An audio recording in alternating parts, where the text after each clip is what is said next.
சபராங்ஜியா மருத்துவமனையின் பகல் நேர பராமரிப்பு மையத்தில் 4 மாத சிறுவன் இறந்த வழக்கில் திங்கட்கிழமை கைது செய்யப்பட்ட 2 தொழிலாளர்கள் கட்டாய குழந்தை பராமரிப்பு பாட நெறியில் கலந்து கொள்ளவில்லை என்று தெரிவிக்கப்பட்டுள்ளது.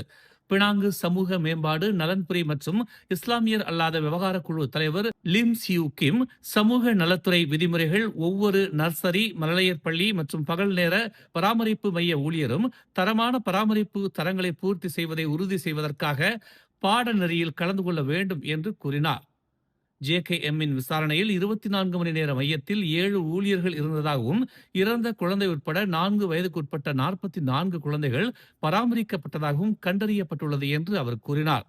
தற்போது தடுப்பு காவலில் வைக்கப்பட்டுள்ள 2 பெண்கள் உட்பட 7 ஊழியர்கள் இந்த பாடநெறியில் கலந்து கொள்ளவில்லை என்பது விசாரணையில் கண்டறியப்பட்டதாக அவர் தெரிவித்தார்.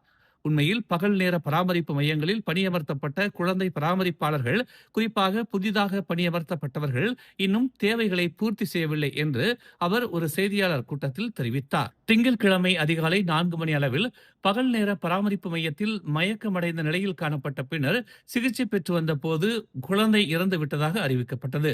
இந்நிலையில் 22 வயதுடைய 2 பெண்களும் 7 நாட்கள் தடுப்பு காவலில் வைக்கப்பட்டுள்ளனர். மேலும் செய்திகளை தெரிந்து கொள்ள தமிழ் மலர் இணையதளம், தமிழ் மலர் செயலி மற்றும் மலர் டிவி யூடியூப் சேனலை வலம் வாருங்கள்.